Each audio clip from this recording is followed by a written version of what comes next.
Waalaikumsalam warahmatullahi wabarakatuh. Sebelum kita memulai pelajaran kita pada hari ini, lebih baik saya memperkenalkan diri saya terlebih dahulu. Perkenalkan, nama saya Melita Haria Salsabela. Saya mengajar mata pelajaran Sejarah Indonesia. Tujuan pembelajaran kita pada hari ini, setelah mengikuti proses pembelajaran, peserta didik diharapkan dapat memahami cara berpikir kronologis dalam mempelajari sejarah. Berikutnya, memahami cara berpikir diakronik dalam mempelajari sejarah. Selanjutnya, memahami cara berpikir sinkronik dalam mempelajari sejarah. Dan yang terakhir, penyampaian secara tertulis kesimpulan tentang konsep berpikir kronologis, diakronis, sinkronis, ruang, dan waktu dalam sejarah.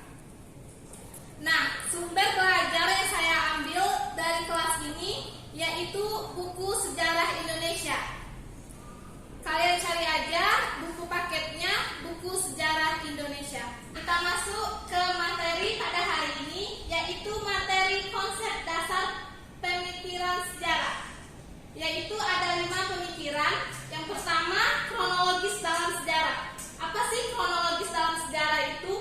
Kronologis mengandung arti pengetahuan tentang urutan waktu dari sejumlah kejadian atau peristiwa. Pengetahuan ini sangat penting dalam pelajaran sejarah yang senantiasa menekankan perlunya mengurutkan seluruh kejadian atau peristiwa berdasarkan urutan waktunya, yakni menempatkan kejadian atau peristiwa yang terjadi terlebih dahulu daripada yang terjadi kemudian. Contohnya apa sih?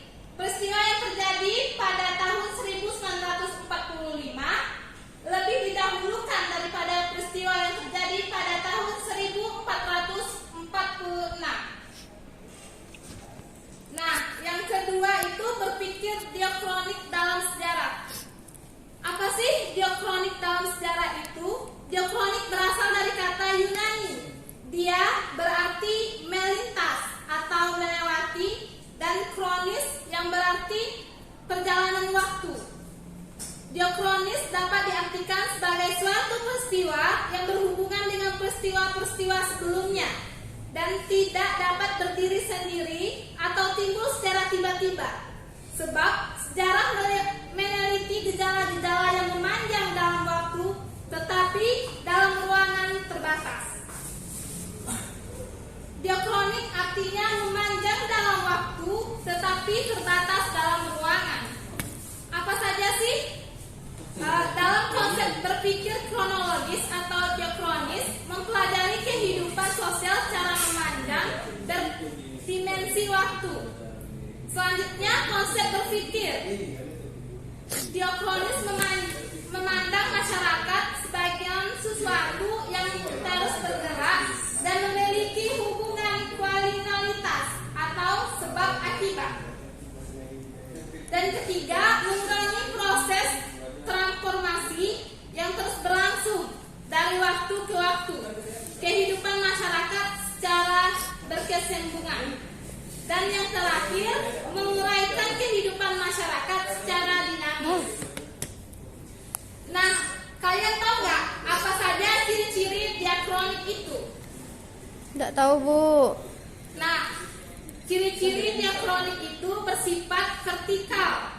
Yang kedua, kecukupan kajian jauh lebih luas. Yang ketiga, terdapat konsep perbandingan. Yang keempat, memiliki sifat historis, komparatif, dan yang terakhir, mengkaji masa lalu yang satu dan yang lain. Contohnya apa saja sih? Menjelaskan tentang pertumbuhan 5 hari di Semarang, mulai dari awal mula kenapa peristiwa itu terjadi sampai akhir 15 Oktober sampai 19 Oktober 1945. Yang ketiga itu berpikir sinkronis dalam sejarah. Apa sih berpikir sinkronis dalam sejarah itu? Sinkronis berasal dari kata Yunani yang berarti dengan kronis yang berarti waktu masa.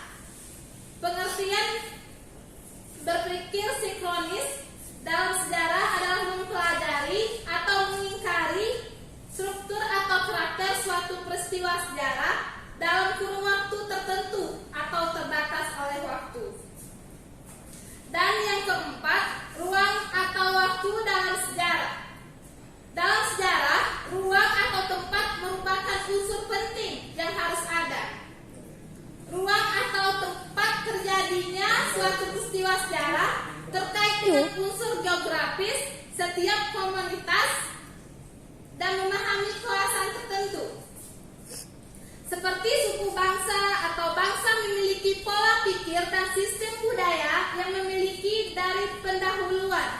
Contohnya, peristiwa pertempuran 10 November 1945 di Surabaya merupakan sejarah lokal yang dianggap menjadi sejarah nasional. Dan yang terakhir ialah perubahan dalam keberlanjutan dalam sejarah. Perubahan dalam sejarah diartikan sebagai aspek kehidupan yang terus bergerak seiring dengan perjalanan kehidupan masyarakat. Dalam perjalanan sejarah, rangkaian yang ada merupakan peristiwa yang berkelanjutan. Setiap peristiwa tidak berdiri sendiri dan tidak terlepas dari peristiwa lain. Nah, mungkin saya cukup materi untuk hari ini. Pada siswa sekalian, ada yang ingin ditanyakan? Ibu ingin bertanya. Ya, silakan Singgi. Bisakah Ibu menjelaskan tentang periodisasi pada masa praaksara? Nah, saya akan jelaskan tentang periodisasi masa praaksara, yaitu ada 4. Yang pertama, zaman batu atau Paleolitikum, masa di mana peralatan manusia masih menggunakan peralatan dari batu yang belum dihaluskan. Yang kedua, zaman batu nengah. Pada zaman itu, batu sebagai alat yang digunakan pada kegiatan sehari-hari sudah dihaluskan pada salah satu sisinya. Dan yang ketiga, batu muda, yaitu pada zaman ini peralatan manusia sudah dihaluskan kedua sisinya. Dan yang terakhir, zaman batu besar. Zaman batu besar yaitu penggunaan batu-batu berukuran besar yang difungsikan sebagai upacara kepercayaan. Mana Tinggi? Mengerti Bu?